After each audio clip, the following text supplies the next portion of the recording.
আসসালামু আলাইকুম dear viewers, স্ক্রিনে আপনারা যে প্যাসেজটি দেখতে পাচ্ছেন, আমি এখন এই প্যাসেজটিতে সুইটেবল ওয়ার্ড বসিয়ে এই প্যাসেজটি কমপ্লিট করে দেখাবো। তো বিয়ার সঙ্গেই থাকুন। শুরু করছি। Price hike means increasing price of daily necessaries. Daily necessary যার অর্থ হচ্ছে যে কি নিত্য প্রয়োজনীয় জিনিসপত্রের কথা বলা হচ্ছে, মানে দৈনন্দিন কাজে ব্যবহৃত যে জিনিসপত্র, এগুলোকে যে দ্রব্যমূল্যের ঊর্ধ্বগতিটা কি, এখানে ঊর্ধ্বগতি বোঝাচ্ছে যে ইনক্রিজিং প্রাইস মানে মূল্যের বৃদ্ধি অফ ডেইলি নেসেসারিজ মানে প্রয়োজনীয় দৈনন্দিন জিনিসপত্রের মূল্য বৃদ্ধিটাই মূলত কি প্রাইস হাইক। এটা হচ্ছে হোয়েন দ্য প্রাইস অফ, যখন কি হয়, the price of dash things goes beyond মানে কি বাইরে চলে যায়, দ্য পারচেজিং ক্যাপাসিটি মানে হচ্ছে যে ক্রয় ক্ষমতার বাইরে চলে যায় অফ দ্য জেনারেল পিপল, মানে সাধারণ লোকজনের বাইরে কি চলে যায়, কোন জিনিসগুলো, এভরিথিং না, এটা হচ্ছে কি এটা বলা যায় যে এসেনশিয়াল থিংস।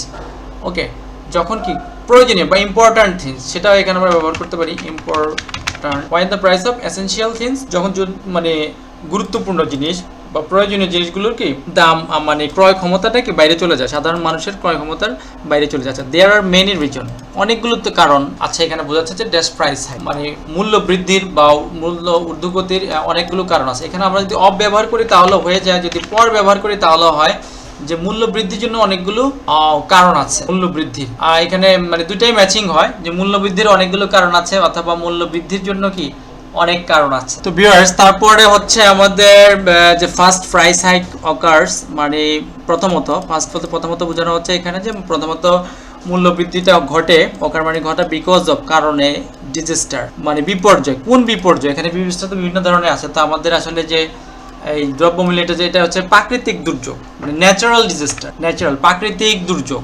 দুর্যোগের ফলে কি হয়, যেমন সাইক্লোন বা সাইক্লোন বা আমাদের ফ্লাডের ফলে যে বন্যা হয়, বন্যার ফলে কি হয়, ফসল নষ্ট হয়ে যায়, সেক্ষেত্রে একটা ক্রাইসিস তৈরি হয়, সেক্ষেত্রে দ্রব্যমূল্যের দাম কিন্তু বৃদ্ধি পেয়ে যায়। এটা একটা ঘটনা আছে। তারপরে দেখি ইন আওয়ার কান্ট্রি, আমাদের দেশে এই যে এখানে বলা আছে ন্যাচারাল ডিজাস্টার লাইক ফ্লাড মানে বন্যার মতো, অ্যান্ড ড্যাশ অকার এবং যেমন কি একটা বলা হচ্ছে যে এটা হচ্ছে গিয়া ফ্লাড, আরেকটা কি হতে পারে, আরেকটা কিন্তু আমরা ভিউয়ার্স আলোচনায় চলে আসছে, আরেকটা হচ্ছে সাইক্লোন, আর হচ্ছে ঘূর্ণিঝড়। এই দুটা হচ্ছে প্রাকৃতিক দুর্যোগ।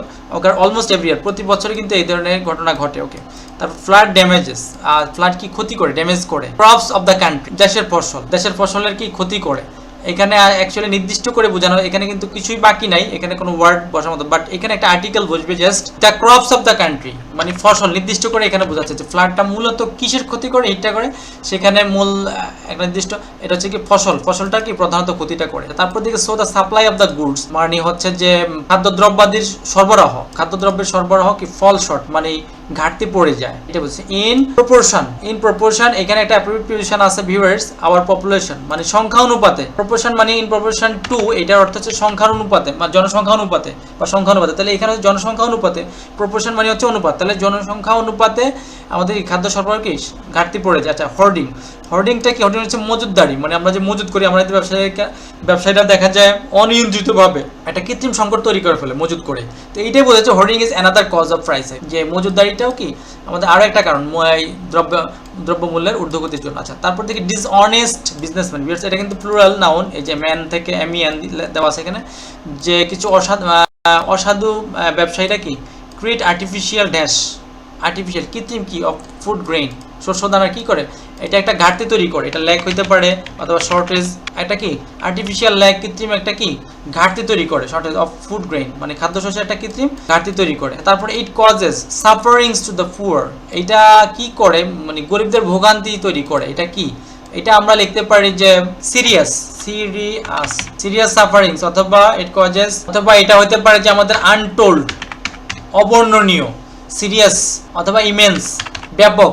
এখানে যে কোনো একটা ওয়ার্ড বসাইলে হবে, যে সাফারিং যেটা অনেক দুর্ভোগ সৃষ্টি করে গরিবদের, এবং দ্য ড্যাশ এবং কি গরিবদের সাথে সাথে কি মিডল ক্লাস পিপল এবং মধ্যশ্রেণীর জনগণের। ওকে, টু রিমুভ দিস প্রবলেম, এই সমস্যাটা দূর করার জন্য দ্য ডিসঅনেস্ট বিজনেসম্যান এবং এই অসাধু ব্যবসায়ীদের এবং দ্য হোর্ডার্স মজুদদারদেরকে শুড বি পানিশড, এদেরকে কি শাস্তি দেওয়া উচিত। The government should also monitor, সরকারের উচিত কি মনিটর করা, এটাকে পরিদর্শন করা, অ্যান্ড টেক প্রপার এখানে কি হতে পারে, ঠিক প্রপার ইনাইসিয়েটিভ মানে কি পদক্ষেপ অথবা মেজার্স, পদক্ষেপ অথবা অ্যাকশন, যে কোনো একটা ওয়ার্ড বসাইলে হবে এখানে আমাদের মেজার, যে আমাদেরকে এবং যথাযথ ব্যবস্থা নেওয়া উচিত to control the abnormal price, মানে প্রাইস হাইক, যে অস্বাভাবিক মূল্য বৃদ্ধিটাকে কি নিয়ন্ত্রণ করার জন্য। তো ভিউয়ার্স, আশা করি আপনারা বুঝতে পেরেছেন। ভালো লাগলে অবশ্যই সাবস্ক্রাইব এবং শেয়ার করে দিবেন। ধন্যবাদ।